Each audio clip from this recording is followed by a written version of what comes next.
painted, painless learning.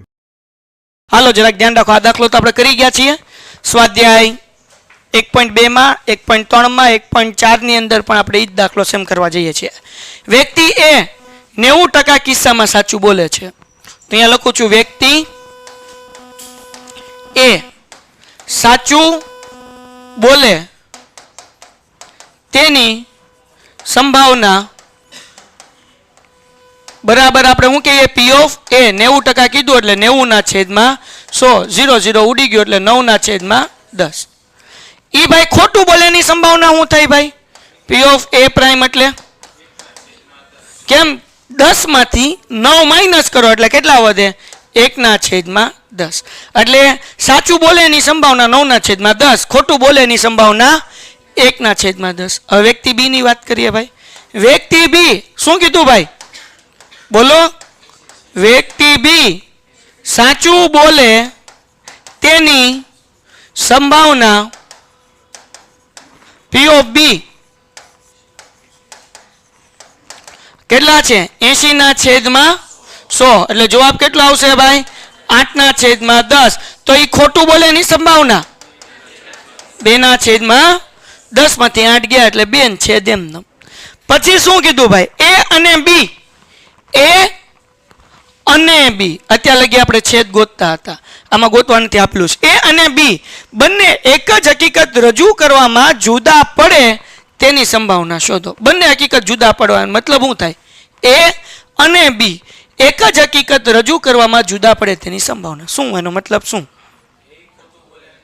જુદા પડે બંને એટલે એક સાચું બોલે ને એક ખોટું બોલે જુદા પડે એનો મતલબ શું થાય મેં પૂછ્યું સવારે કાલ તમે બંને અહીંયા મોલમાં ગયા હતા અલગ અલગ રૂમમાં બોલાવીને પૂછ્યું ટ્યુશનમાંથી કોઈ એક્ઝામ્પલ બે ભાઈબંધે બંક માર્યો.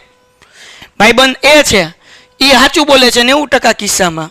ભાઈબંધ બી છે એ સાચું બોલે છે 80% કિસ્સામાં. બેયને મેં બોલાવ્યો અલગ અલગ. પહેલા એકને ઓફિસમાં બોલાવીને કીધું બોલ તું મોલમાં ગયો તો બરાબર અને પછી બીજાને બોલાવ્યો પેલાને કાઢ્યો તું મોલમાં ગયો તો બંને હકીકત રજૂ કરવામાં જુદા જુદા પડે એટલે જુદા જુદા પડે એનો મતલબ હું એક એમ કે હા ગયા હતા ને બીજો એમ કે અમે નહોતા ગયા.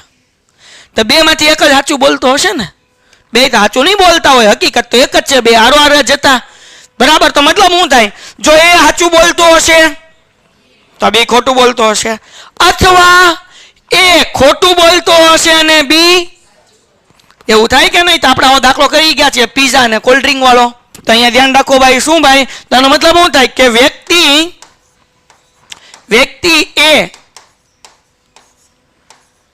સાચું બોલે અને વ્યક્તિ બી ખોટું બોલે હા કે ના કહેવાય કે નહીં. તો એ સાચું બોલે એટલે શું થાય પી ઓફ એ અને છે એટલે છેદ બી ખોટું બોલે એટલે બી પ્રાઇમ. આવું થાય કે ન થાય. અથવા શું ભાઈ પેલા કેસમાં બી કેવું બોલ્યો હતો સાચું બોલ્યો હવે સોરી એ કેવું બોલ્યો હતો હવે બીજા કેસમાં શું હોય કે એ સાચું બદલે કેવું બોલે. તો અહીંયા શું લખવાનું વ્યક્તિ બોલો બધાય એ ખોટું બોલે અને વ્યક્તિ બી સાચું બોલે હા કે ના. તો હવે કોણ ખોટું બોલે છે અહીંયા એ ખોટું બોલે એટલે શું આવે ભાઈ પી ઓફ એ પ્રાઇમ અને છે એટલે છેદ અને બી હા કે ના. હવે આ બેન ભેગું કરી નાખીએ વચ્ચે શું છે અથવા એટલે શું કરવાનું યુ. તો સૂત્ર શું બન્યું બોલો ભાઈ પી ઓફ એ છેદ બી પ્રાઇમ અને અહીંયા યોગ પી ઓફ એ પ્રાઇમ છેદ સૂત્ર પ્રમાણે મૂકી દઈએ.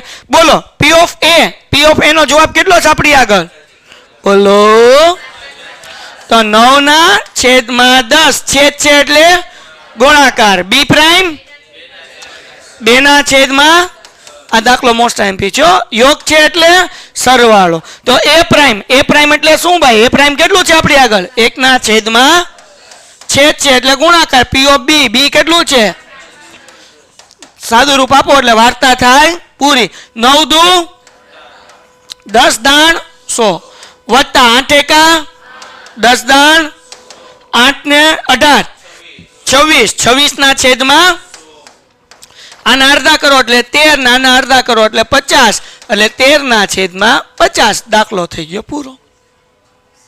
0 હા એટલે 26/100 છે એટલે 0.26 લખી શકાય અને 13/50 બે જવાબ સાચા જ પડશે. છેદ ઉડાડો તો કેટલા લખવાના ભાઈ? 13/50 અને છેદ ન ઉડાડો તો 26/100 એટલે જવાબ કેટલો લખવાનો ભાઈ? 0.26. સાહેબ ક્યારે છેદ ઉડાડવાનું ક્યારે નહીં ઉડાડવાનું? છેદમાં 100 છે, બે મીંડા છે એટલે બે આંકડાના આગળ પોઈન્ટ મૂકી દેવાનું. બીજું કાંઈ હોય તો છેદ ઉડાડવાનું. બાકી આ લખ્યું તોય ખોટું પડે નહીં એટલે ચિંતા કરવાની નહીં. Painted, Painless Learning.